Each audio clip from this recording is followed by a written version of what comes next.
Hi, it's Neomustangs. I'm just going to go ahead and go through some of this. This is an 88 GT convertible. It's a beautiful car. Got about 35,000 miles on it. A friend of mine brought it to me, said he wanted the AOD out. So I've kind of skipped the whole disassembling the AOD section. You know, you can see it right here. It's laying on the floor. This video is kind of informative for the T5 swap. You know, naturally you're going to need the bell housing, the fork, the boot, the tranny boot, the pedals themselves. And what we have here is we actually have a transmission, a Borg-Warner T5. This is a 1352-208 code trans. We just rebuilt it yesterday, and I highly suggest Bob Hanlon's $30 DVD. He's very descriptive, and he's probably one of the best T5 builders I've ever seen. Anyways, kind of the differences, some of the differences between the T5 and the AOD, and I'm going to be pausing this video and kind of adding it to like a movie maker. Is basically, naturally the flywheel is different, the block plate's different. It's actually a two-piece block plate, and the the trans member is different.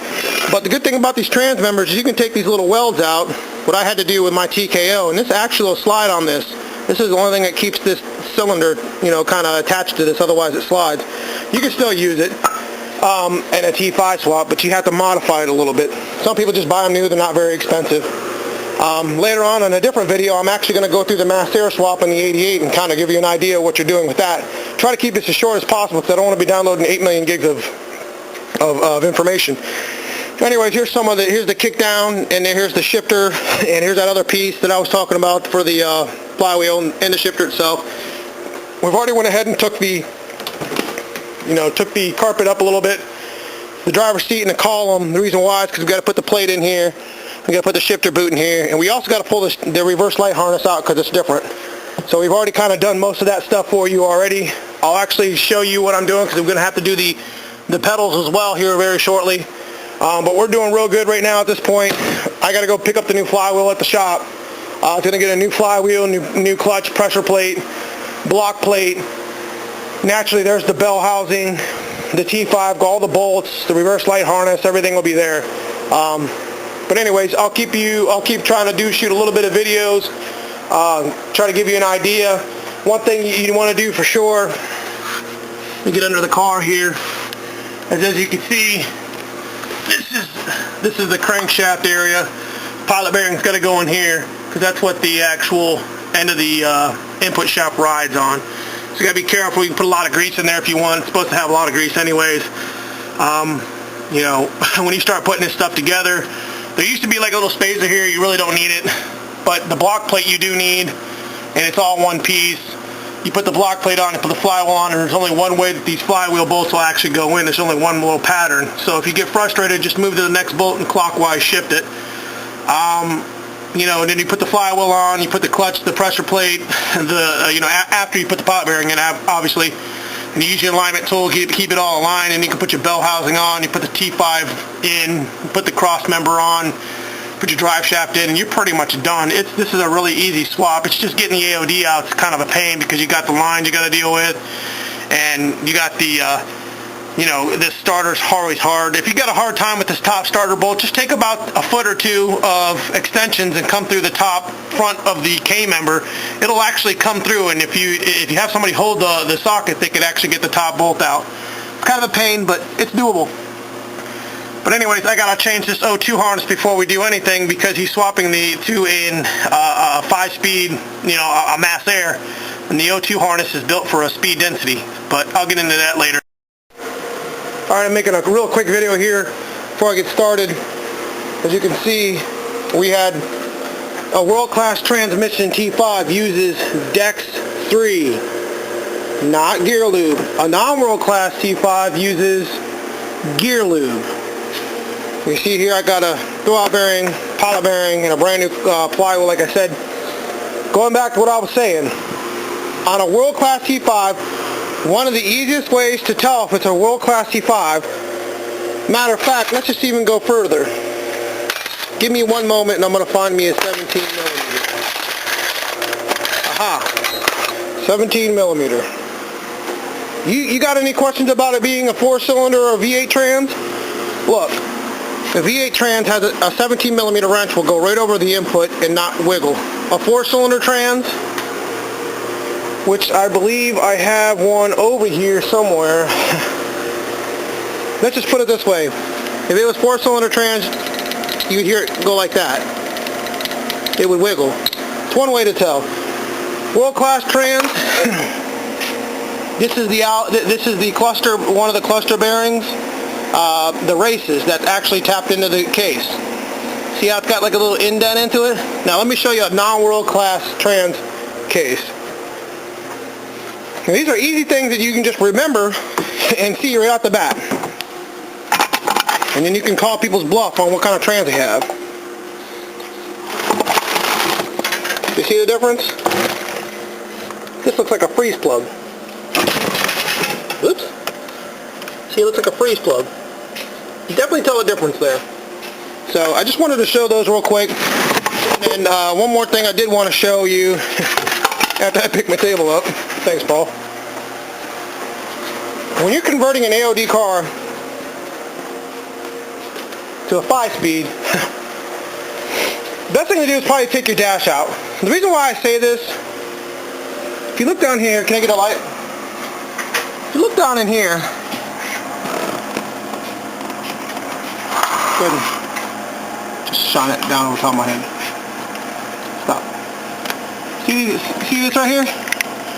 That's actually where your clutch cable is supposed to go. And if you look real close, we'll try to get in here for you. Get the flash with the light. You hold it right here. Got it?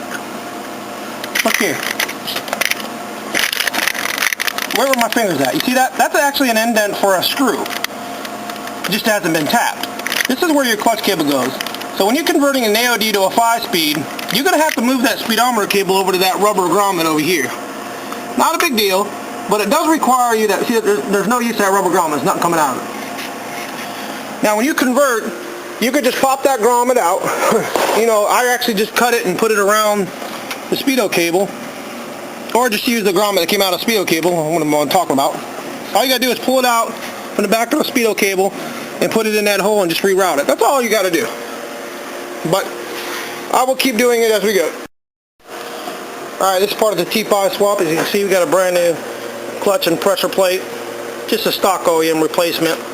The power bearing's already in, new throttle bearing, and a brand new flywheel. Nice shaved, or nice 50 ounce. I've already put the pilot bearing in the back of the crank because AODs don't use pilot bearings.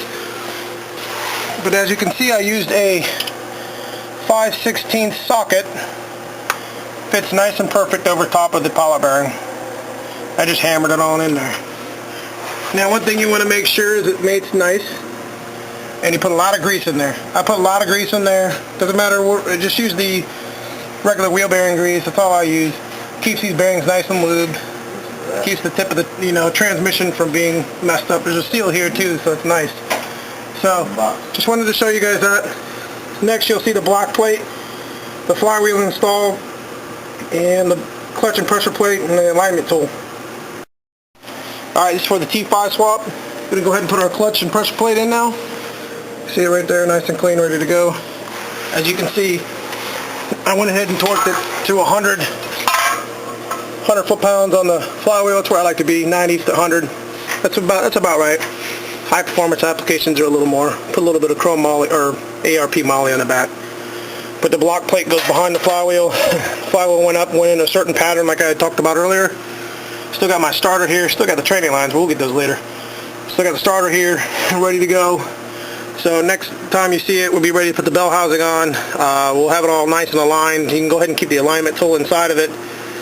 And we should be pretty much at the point where we're actually putting the training in. So I'm here under the T5 swap again.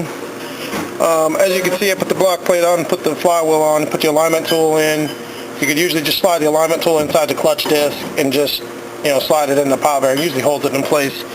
You got 6 kind of metric pitch bolts. It's always nice to go around the horn 3 or 4 times because this actual pressure plate this diaphragm inside starts to actually come in and settle. And you can see it as you tighten it down little by little. You'll start seeing it, collapse, as you want to call it. Next, we're going to put our bell housing on, which is 6 bolts all the way around the horn. See, these 2 are starter bolts. And these 2 here are a little plate that actually bolts to the bottom of the bell. We're going to put our bell housing bolts in, and at that point we'll be pretty much ready to go ahead and stick the box in there with the transmission mount / cross member, and go ahead and start tightening everything down. We could actually stick our drive shaft in and start filling it up, while I go ahead and put the cable and stuff. Then we're into the pedals and hooking the small stuff up. One thing I wanted to add to the last video, this is the clutch fork that goes inside the bell housing. You always want to make sure that these aren't bent up or broken, these little clips, because this is what actually goes on the ball inside the actual bell housing. If you flip the bell housing over, you'll see the little ball, and it just simply clips in like this to it. That's it. That's all it is. No hydraulics for the Fox. So we're going to go ahead and stick her in like that. We'll go ahead and put our throwout bearing that sits on these clips inside here, and when we go to put everything together, we'll be ready. Alright, we just got the transmission in. What I want to show some people is the AOD cross member will work. It's just the T5 cross member will be kind of towards the front, if you see it right here. You could always cut the welds or whatever. But we went ahead and put the 15mm bolts. You can always tell the right bolts because they have like a flat surface, kind of like a washer or whatever you want to call it. One of the main things I wanted to show people is that this tranny valley, this hole for your shifter, is not the same on an AOD as it is on a 5-speed. 5-speed is much wider. So what you have to do, let me go up and show you inside the car. So what we're going to have to actually do is modify the trans valley shifter hole. Because I'm going to have one of my guys push the trans up for you. Go ahead. This is what happens when you put a T5 in. See that? It comes up here and it's not free. So what we're going to end up doing is we're going to take some tin snips, or basically anything. We're going to cut this hole wider, and when we put our rubber boot on, we're just going to use machine screws at the top. There's nothing you can really do about that when you're converting a T5. I really don't want to hack and slash this. I mean, I guess I could just bend it up if I wanted to, but what will happen is when you have transmission torque from the motor, it'll ride on this bolt and it may mess up the frame anyways. But anyways, we're going to cut it open and let it ride. Okay, I'm back here showing you how I modified this AOD. You can see I kind of marked it and cut it. I didn't want to cut it too much. So if you bring the T5 up, go ahead and bring the T5 up. You'll see it now clears just fine. So you're not really going to see this because this is going to be under the metal boot. I don't foresee this car ever being put back to AOD, so no one will ever really see that at all. And it doesn't look like it's all hacked up on the bottom. It looks like it's nice. So figured I'd show you the modification. Alright, this is part of the T5 swap. As you can see, we went ahead and put the 15mm bolts in. One thing I wanted to mention out right now, T5 bell housing, aka transmission to bell housing bolts, do not need to be fucking torque retarded. Let me tell you what happens when that happens. Unless you're a T5 rebuilder, it's going to be very expensive for you. Stop making all the damn noise. When you torque this too much, you will crack this case. This is only a magnesium case, and they will break and crack very easily. Now, be careful because a lot of these castings, a lot of these things look like they're cracked and they're not. So I don't know if you ever looked at a T5, it looks like, oh man, that looks like a crack. It's just a casting mark. Went ahead and put my VSS sensor. One thing about this VSS sensor is you have to change the gear on the other side. AOD and or 5-speed do not share the same gear. All it is one little clip. You just pull the gear off, put the right one on. And the dealership does have a ratio style like scale that'll tell you, what kind of gears you have in the axle. It'll match the actual gear itself. This is a VSS vehicle speed sensor that plugs in. That's part of your T5 reverse light harness. Now, another good thing you want to look at when you're doing a T5 swap in here is make sure that your speedo cable isn't burning all broke up and shit. The reason why is because I don't know, over time somehow, the H pipes tend to get a hold of them sometimes. So you want to check that. If you notice, the drive shaft is not the same as the AOD drive shaft. This whole drive shaft is shorter by ½ inch to 1 inch. I think it's ½ inch. And the yoke here is not weighted. You cannot use your AOD drive shaft on a T5 swap. It's just not right. It might work, it might fit, it's wrong, it's weighted. But that's about it. You can see we're almost finished with this T5 swap. We're at the point now where I got to put the reverse light harness in. I'm going to put my 2 bolts on my, it's not really a dust cover, but it keeps the things from going up in the trans. Tomorrow we're going to go ahead and put the pedals in and hook the neutral safety switch up, and the pedal position switch and stuff like that. One more thing I wanted to add is this is the AOD trans cross member. And it does fit, and you still got about a ½ an inch before it comes forward. Whereas the AOD cross or trans mount was actually kind of more to the rear. So you can use the AOD trans mount if you wanted to. Doesn't get in the way of the vehicle speed sensor or the speed out cable, and everything looks good. So hopefully we're going to be rocking and rolling tomorrow. I'm going to get his mass air put in. We're going to finish this T5 swap, and he's going to be able to drive away. Keep you. Alright, this is part of the T5 swap. As you can see here, I finally got this cable in, because I had to swap holes here. If you notice, God bless it to hold the camera. See that where I'm pointing up here, that's where the speedo cable goes on a 5-speed. The speedo cable was actually over here where the clutch cable was. You had to swap holes. It's kind of a pain in the ass to get it through that firewall insulation, but it's doable. I even stuck a nice 10mm bolt right there in the bracket. It's always nice to have all this stuff, and ran the cable underneath.